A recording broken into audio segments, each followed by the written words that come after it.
오늘 책에서 오늘 중요 내용 몇 가지 정리해 주셨는데 네. 그거 좀 소개 좀 부탁드릴게요. 네, 제가 오늘 말씀드리고 싶은 뉴 마켓은 이제 세 가지인데요. 첫 번째는 메타버스, 두 번째는 우주 산업, 네. 세 번째는 모빌리티 산업에 대해서 좀 구독자분들께서 좋아하실 만한 내용으로 준비를 해봤습니다. 네. 네. 그러면은 메타버스부터 한번 시작해 볼까요? 메타버스는 사실 구독자분들께서 이미 스터디가 많이 되어 있을 거라고 생각을 하고 있어요. 그래서 저는 이 메타버스에 대해서 좀 중요한 포인트를 잡고 넘어가고 싶은데 총 세 가지를 중요하게 보고 있습니다. 메타버스를 구성하는 하드웨어, 그리고 소프트웨어, 그리고 플랫폼 이렇게 세 개를 보고 있는데요. 그 중에서 제가 오늘 말씀드리고 싶은 건 하드웨어와 소프트웨어, 즉 컨텐츠에 대해서 좀 말씀을 드리고 싶어요. 그래서 사실 VR 기기가 굉장히 많이 보급이 됐는데 혹시 VR 기기 써보신 적 있으신가요? 네, 저는 뭐라고 하지? 그런 박람회 같은데 네네. 가서 시험할 때 제가 직접 사진 않고 네. 그렇게 해서 몇 번 해봤어요. 네, 맞아요. 지금 VR 기기가 생각보다 공급 속도가 좀 빨라지고 있는 거를 최근에 볼 수 있는데 그에 이제 가장 큰 기여를 한 VR 기기가 메타 플랫폼의 오큘러스 퀘스트 2라는 네. 그런 기기예요. 그래서 옛날 페이스북. 네, 맞아요. 옛날 페이스북이 이름을 바꿨죠. 그래서 네. 이 첫 번째 기사를 보면은 이 메타 플랫폼의 오큘러스 퀘스트 2라는 기기가 1000만 대 이상 팔렸다는 기사를 볼 수 있어요. 근데 이 1000만 대는 저는 굉장히 의미 있는 수치라고 보고 있거든요. 이 1000만 대가 이제 잘 안 와닿으시잖아요. 그래서 이제 제가 항상 비교를 해드리는 게 저희 스마트폰에서 가장 혁신적인 제품으로 이제 일컬어지는 그 폴더블 스마트폰 있잖아요. 그게 2021년에 총 890만 대 정도 팔렸거든요. 그러니까 이 VR 기기의 1000만 대 팔린 거는 상당히 의미 있는 수치가 아닌가라고 보고 있습니다. 그러면은 어떻게 보면 삼성은 우리나라 기업이니까 한 900만 대 이렇게 팔렸으니까 좀 떠들썩했던 거고 약간 이 메타 플랫폼의 이 헤드셋 같은 경우는 좀 언론에서 많이 다뤄지지 않은 그런 측면도 있겠네요. 네, 아무래도 이제 폴더블 기기들은 우리나라에서 많이 팔린 것들이 있어요. 근데 이제 메타 플랫폼의 이 오큘러스 퀘스트 2는 이제 글로벌리 1000만 대 팔렸으니까 사람들이 조금 인지하지 못할 수도 있는데 그래도 이 1000만 대라는 수치는 굉장히 의미가 있다고 보고 있어요. 네. 네, 그래서 이제 옆에 그래프를 보시면은 메타 플랫폼이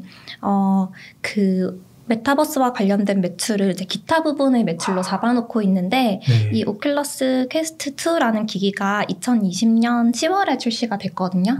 그러면 이제 4분기 실적부터 잡히는데 이 4분기부터 매출이 그렇구나. 급등하는 모습을 볼 수 있어요. 네, 그래서 이 부분을 보면은 이 시장에서 메타 플랫폼이 상당히 잘하고 있다는 점을 말씀드리고 싶습니다.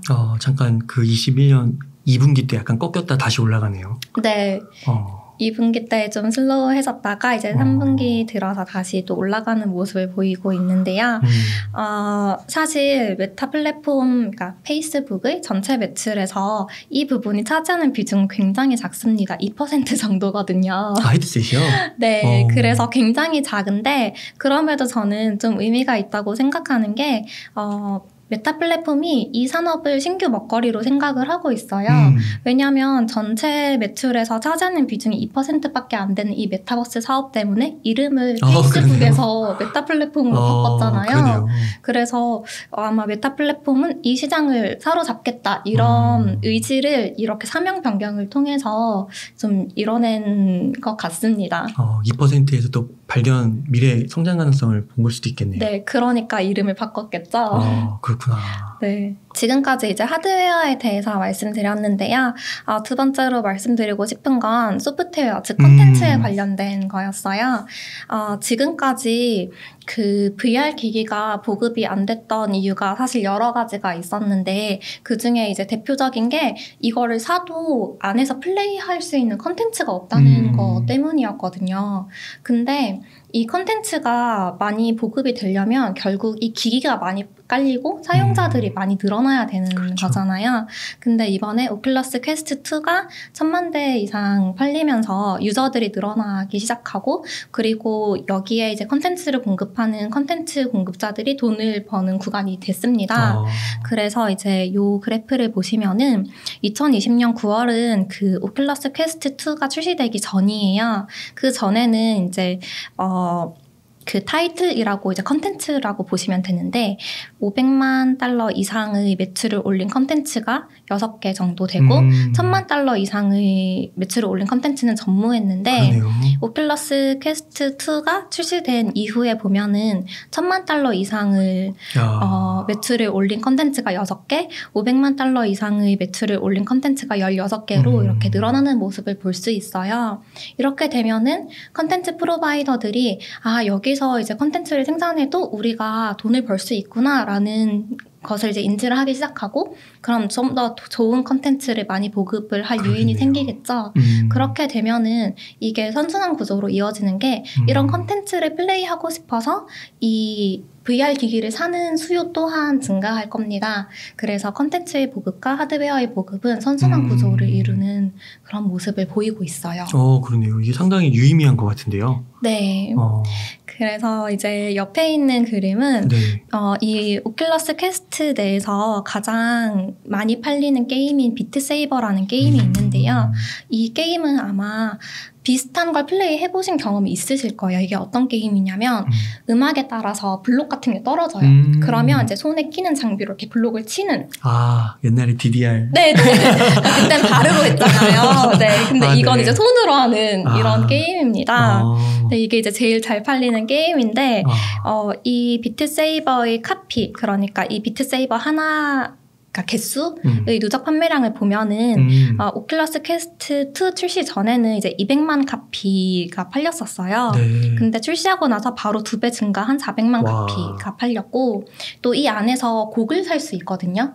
그 곡도 원래는 1000만 곡 정도 팔렸는데 이제 오큘러스 퀘스트 2가 1000만 대 이상 보급되고 나서는 이제 4000만 곡을 달성을 하게 됐습니다. 그래서 이렇게 기기의 보급이 컨텐츠의 증가로 컨텐츠 판매량의 증가로 이어지는 모습을 볼 수 있어요. 그러니까 이게 21년도 2월에 그 실적이니까요, 실제. 네. 찍힌 그런 실적이니까, 네. 이걸 보고 페이스북이 메타로 사명을 변경할 만 하겠네요. 네, 이런 그렇죠. 성장 가능성이 보이니까. 네.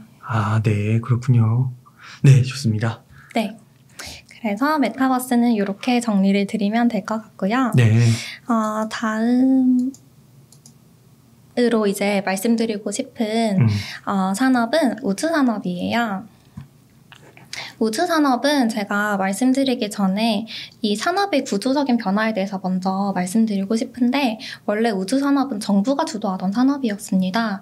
그래서 생각해보면 아폴로 프로젝트 이런 식으로 이제 정부가 주도를 하는 산업이었는데 근데 이 정부 주도의 산업은 가장 큰 걸림돌이 모든 게 정부가 결정하는 거였어요. 그래서 예를 들면 아폴로 프로젝트가 한번 시행이 됐고 그러면 이 프로젝트의 성패에 따라서 다음 프로젝트가 실행이 될지 말지 또는 그 다음 프로젝트가 언제 실행이 될지는 모두 정부가 결정하는 거였거든요.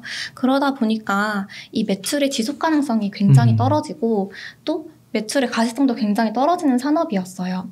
근데 이 시장에 민간 자본이 들어오기 시작합니다. 네. 근데 민간 자본들은 계속 기업을 가정하고 이제 사업을 영위하는 거잖아요. 그러다 보니까 과거 정부 주도였던 시절에 비해서 훨씬 매출의 가시성이 올라가고 매출의 지속 가능성이 올라가는 그런 모습을 보이고 있어요. 그러니까 이게 뭔가 기업가 정신을 갖고 영리 활동 계속 해야 되니까요. 그렇죠, 기업 그렇죠. 자체가 그런 거죠.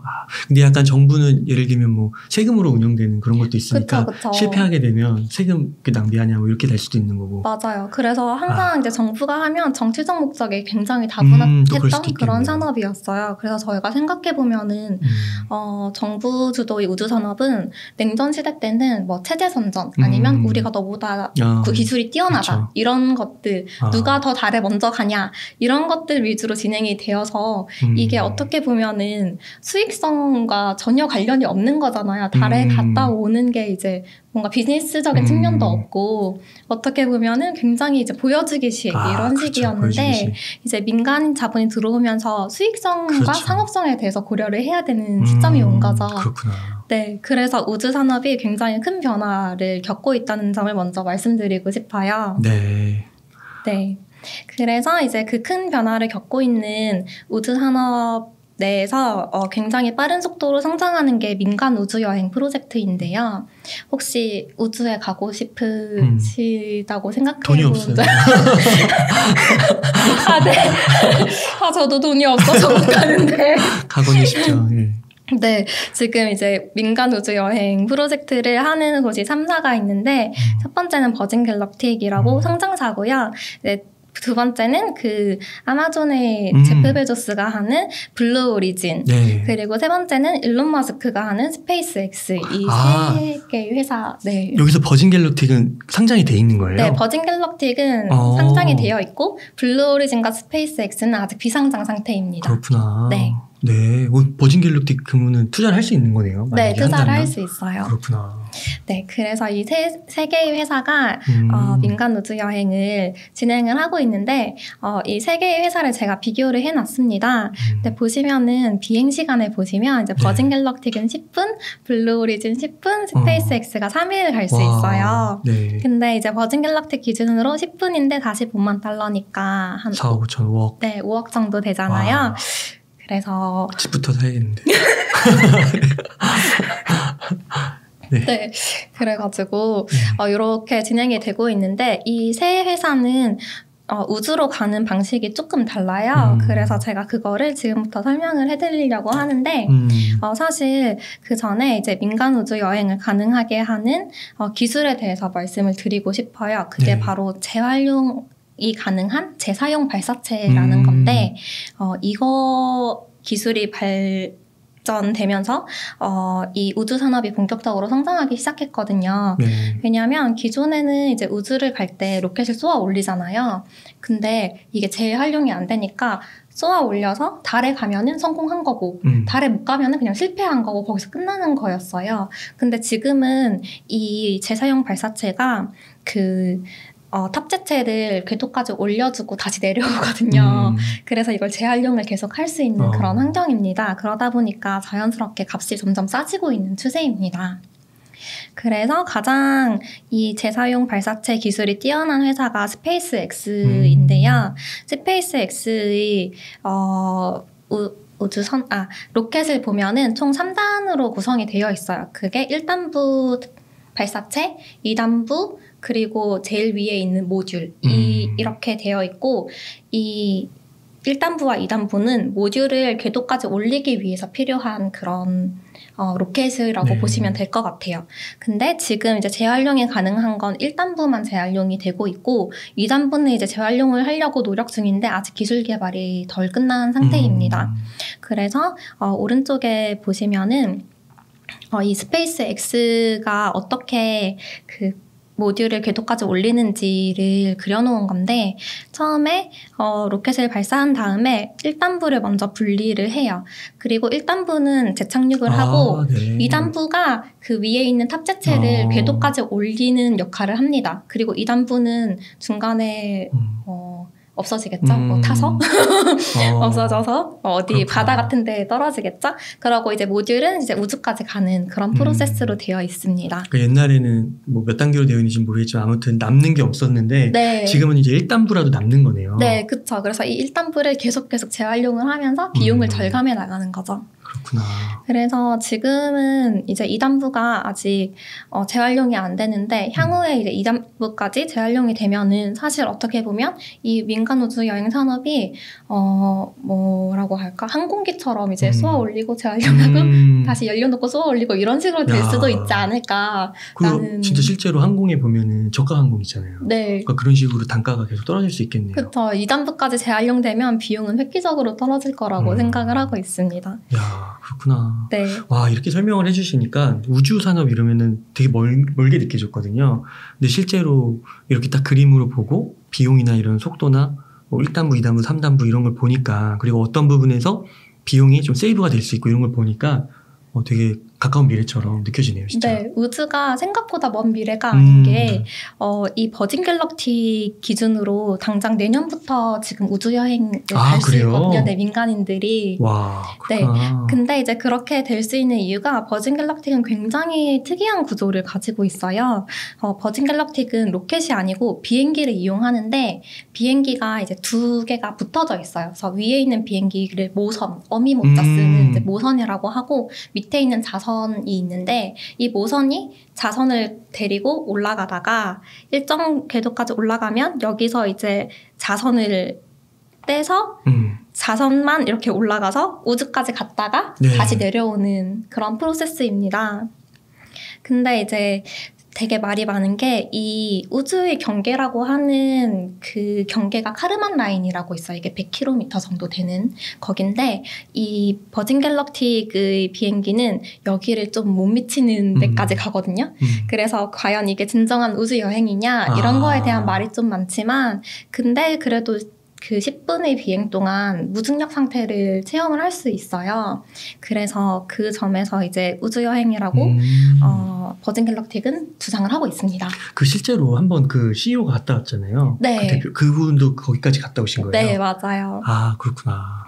그래도 그 사진으로 봤을 때는 우주스럽던데요? 맞아요. 그러니까 거기까지 가면은 사실 다 뭔가 지구가 보이진 않지만 우주 같은 느낌이 나는데 근데 진정한 의미의 우주는 이제 카르만 라인을 넘어야 된다라는 업계의 규칙 같은 게 있나 봐요. 그래서 이 카르만 라인을 굉장히 중요하게 생각하는 것 같습니다. 네.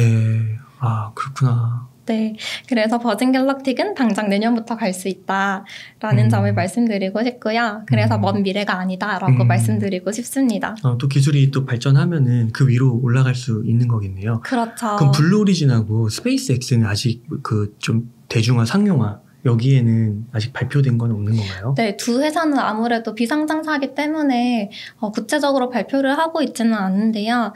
다만 스페이스X나 블루 오리진 모두 그 시험 발사를 모두 마친 상태거든요. 그래서 상용화 단계만 남은 상태여서 아마 조만간 발표를 하지 않을까라고 기대를 하고 있습니다. 네. 네.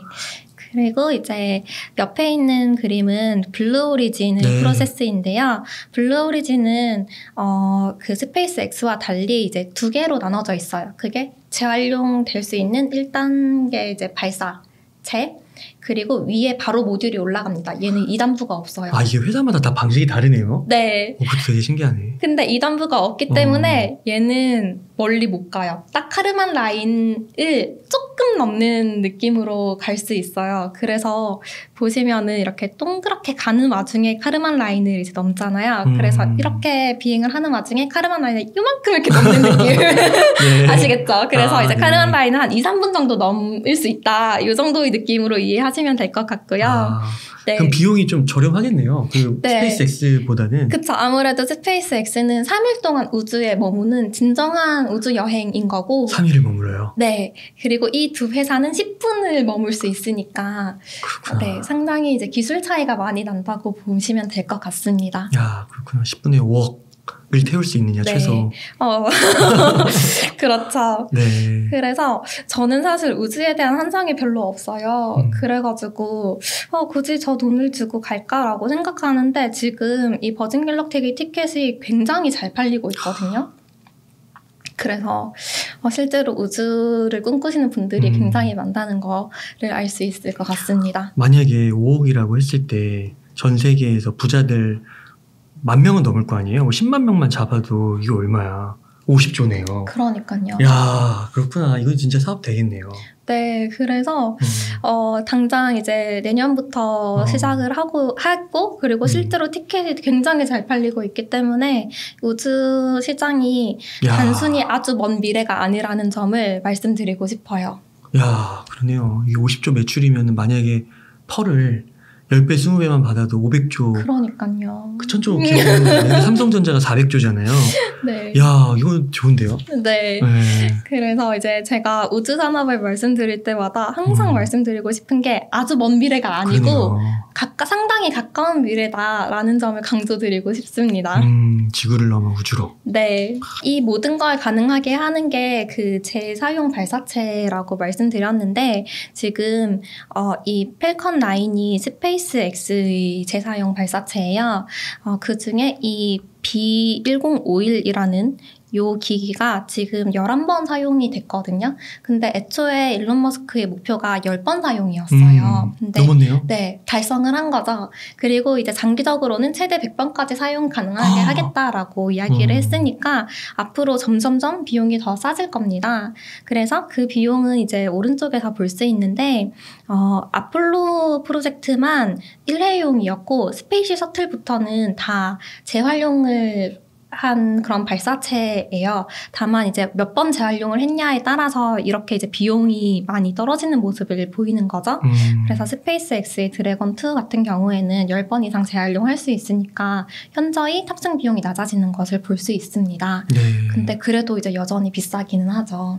근데 향후 이제 2단부까지도 재활용이 된다면 그리고 또 이 발사체가 100번 재활용이 된다면 훨씬 더 비용이 저렴해지지 않을까라고 기대하고 있어요. 네. 와, 그 기술의 또 향상 속도는 또 뭐 예전에 그 CPU 그런 속도 엄청나게 2배씩 뭐 10년이 됐나? 네네네. 5년이 됐나? 뭐 그런 거 있잖아요. 네네네. 무어의 법칙 이거. 무어의 네. 법칙. 맞아요.